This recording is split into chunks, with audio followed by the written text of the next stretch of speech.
Watson Davis, mkurugenzi mkuu wa kitengo cha wanasayansi kilichopo katika nchi ya Uganda. Anayetafsiri maelezo hayo ni Anko Msafiri Resi. Katika chumba hiki wataalamu hawa, wanaume na mwanamke, kazi yao ni kuwatrack au kuwafuatilia na kuwachunguza watu wote ambao kwa bahati mbaya au kwa bahati nzuri microchips zimeshaingia katika miili yao. Wanawaza nini? Wanafanya nini?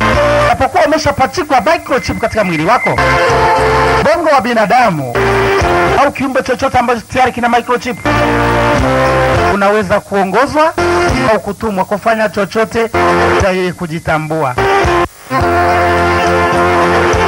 Wataalamu hawakuishia hapo.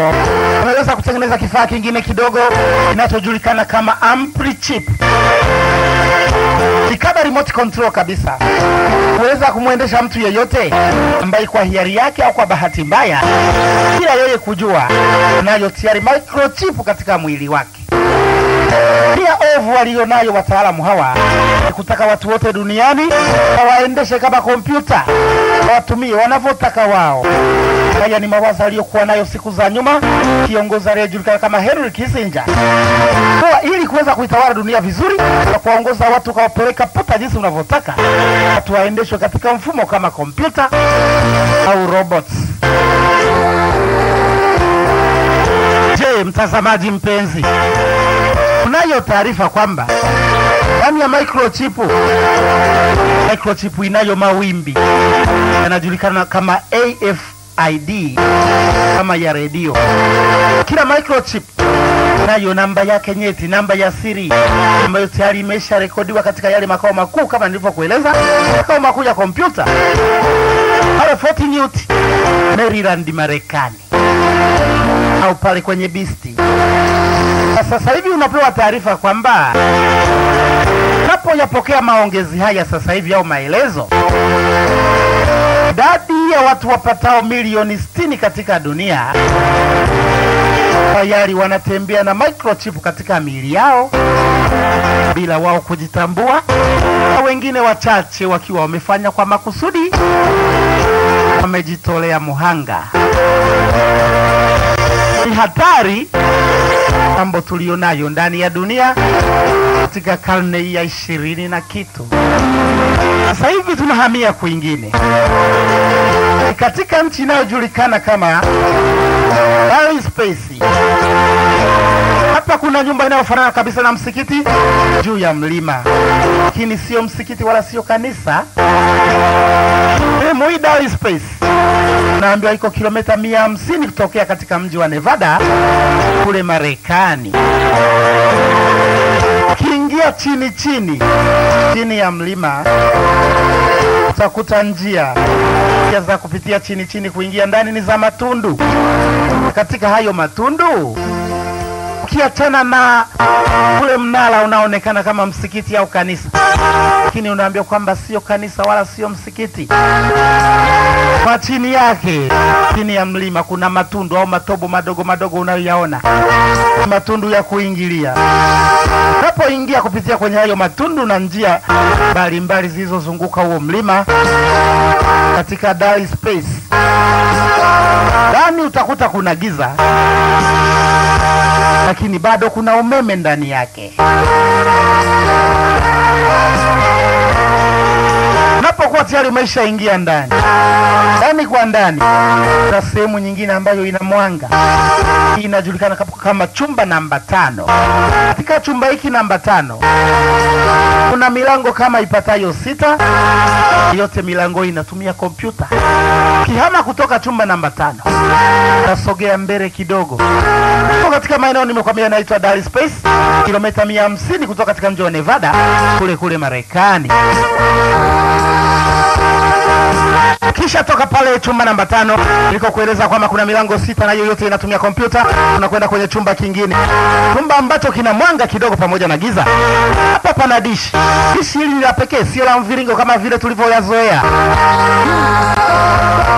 Dishi ile limesimama na vile vile lina magurudumu 6 kwa chini, linaweza kuhama. Siri kubwa kabisa. Aliyewahi kuingia humu ni mtu mmoja tu alijulikana kama Mr. Paulo Bennett. Yeye alipotoka nje akaonyesha picha na kueleza aliyoyaona, alikufa pale pale. Kifo chake hakijulikana sababu hadi sasa hivi. Unapopata maelezo haya, unaposogea mbele sasa, umetoka katika lile dishi kule kwa mbele, sasa kuna chumba kinachoonekana kabisa kama ni maabara. Kuna vifaa vingi pamoja na chupa za damu. Naelekea ni damu za watu wanaokufa kwa ajali. Damu hii iko katika chupa zenye vitu kama vile midomo ya bata.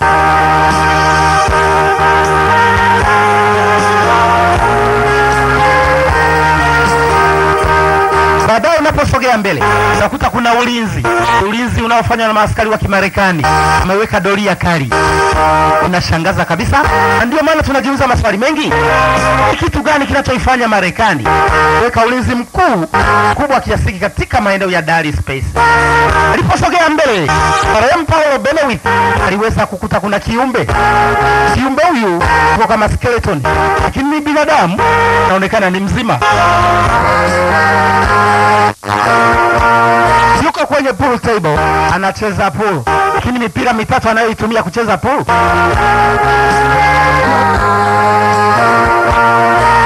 inaonekana sasa kwamba ni ramani za sayari tatu zilizopo angani, yani Mars, Earth ambayo ndiyo dunia, pamoja na Venus. Alisogea kwa mbele, bado marehemu Paulo Bennett alikuta kuna viumbe wengine wawili wako kama maskeletoni. Lugha waliokuwa wanaiongea alisema yeye hakuielewa kabisa.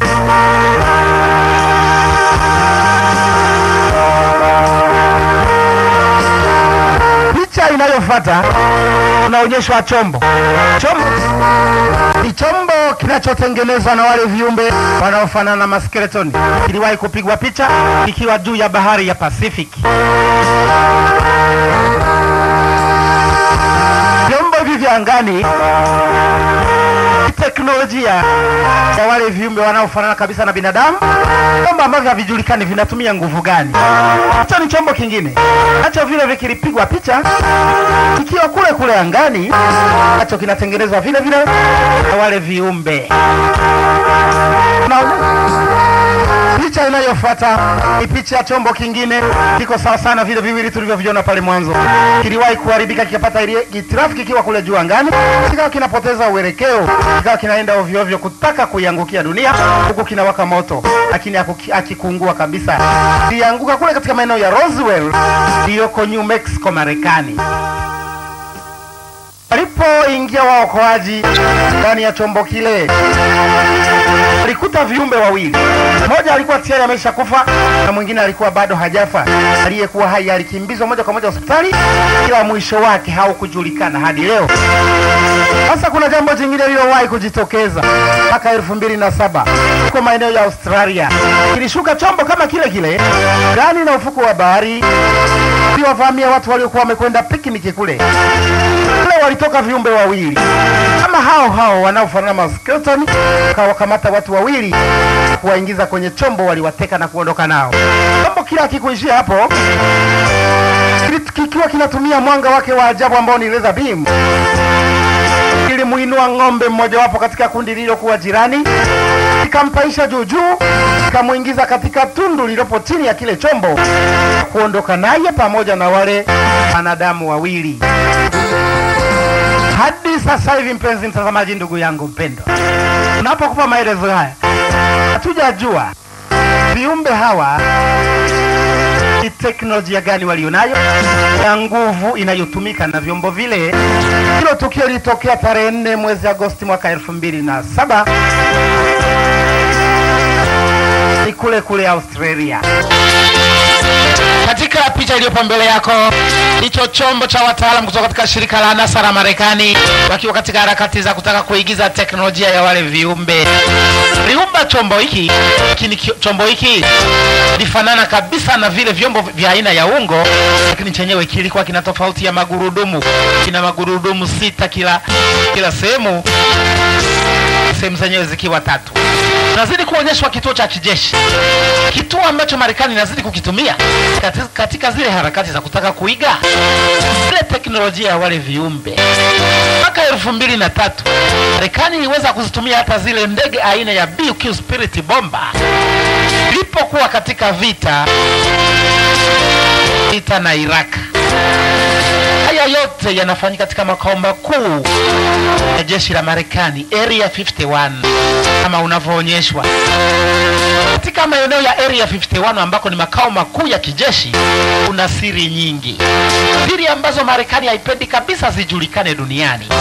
Barabara iendayo kule imewekewa mabango kuwazuia watu wa kawaida, raia, sirubarube au kukatiza kuelekea kule. Bango ya kutisha yamebandikwa kuwazuia watu wasiende.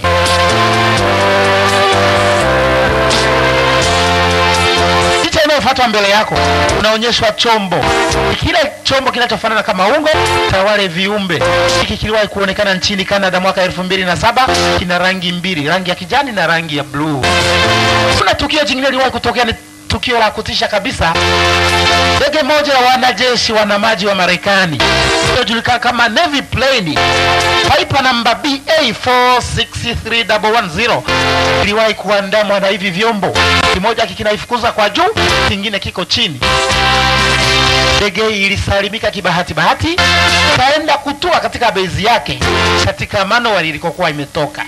Picha inayofuata mbele yako, kumbe wale viumbe kule wanakoishi anaye kiongozi wao, anayeonekana hivi, anaonekana kabisa anatisha. Majina anaitwa kama Master of Aliens. Picha iliyopigwa kutoka kule Area 51 iliwahi kubainika pia kwamba hawa viumbe waliwahi kupigwa picha wakitengeneza ndio tofauti kabisa na vile vyombo vyao vinavyofanana kama ungo. Ndege hiyo ilijulikana kama steel face bomber. Iko tofauti kabisa na vile vyombo ambavyo wanavitumia daima. Katika picha inayofuata tunawaona wanaume wawili. Mmoja kati ya hawa anaitwa kama Mr. Bob Liza, akiwa na msaidizi wake anajulikana kama Mr. Edward Tyler. Watu hawa ndio watafiti naoongoza utafiti wa teknolojia wa kujua elimu ya hawa viumbe. Utafiti wao wanaofanya kwa asili wamefichwa na jeshi la Marekani katika ile kambi kuu ya kijeshi iliyopo Area 51 kule Marekani.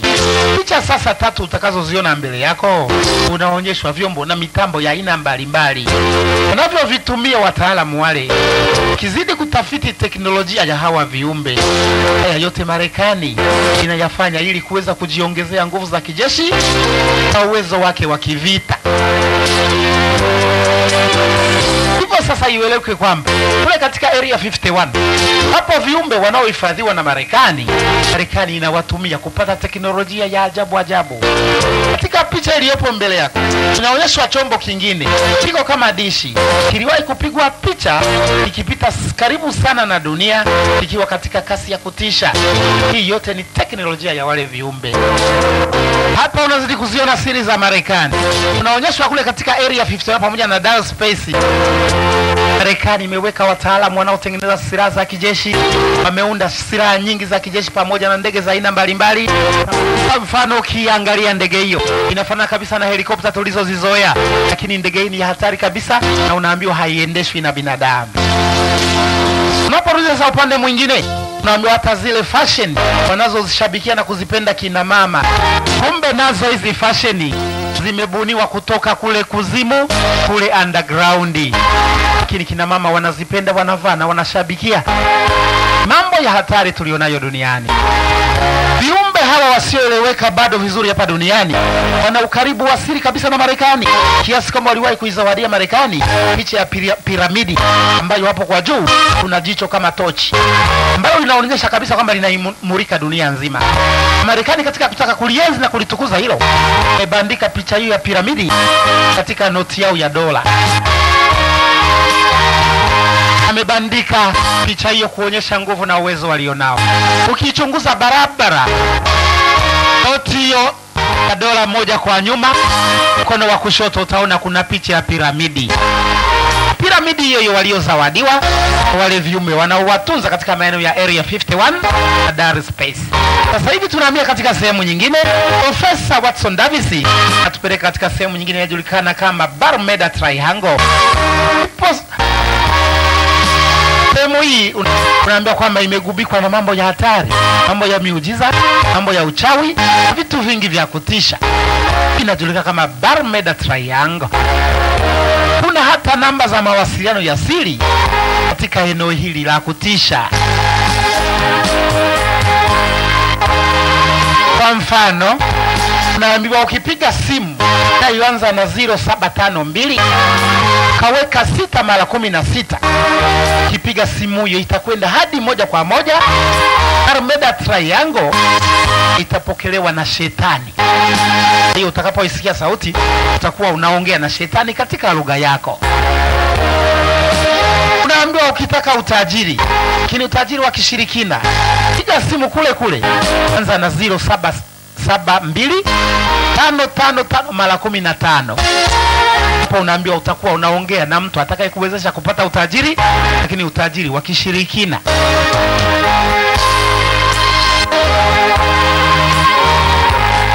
Taarifia kwamba ukipiga simu kaanza na 0712 kaweka 888 mara 15, ukipokelewa tu ujue unaongea na makamu wa shetani mkuu. Hizo namba za Barmuda Triangle. Ukipiga simu kaanza na 0712 kaanza kuhesabu 777 mara 17.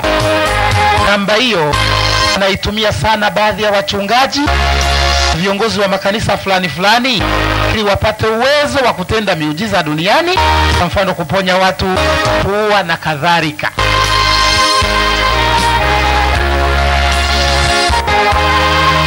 Profesa Watson Davis hada natupa maajabu yaliyomo katika Barmuda Triangle. Bado ziko simu nyingine kule maeneo ya Barmuda Triangle. Naambiwa ukipiga simu kaanza na 0772 kaanza kuhesabu 777 mara 17. Hapa ukisikia umepokelewa, ndio kwamba umepokelewa na mashetani waliomo katika bahari ya Atlantic. Kuna simu nyingine kwamba ukipiga simu namba 0788 kahesabu 8 mpaka mara 15. Ukisikia umepokelewa, jue unazungumza na mashetani waliomo katika bahari ya Pacific.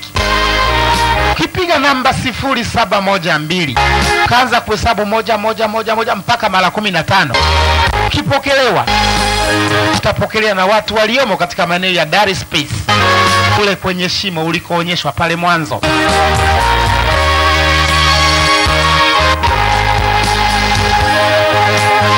Ni mambo yaliyomo katika maeneo Barmuda Triangle, ndio kuambia kwamba inapatikana katika Atlantic Ocean. Bado kuna namba nyingine ya simu.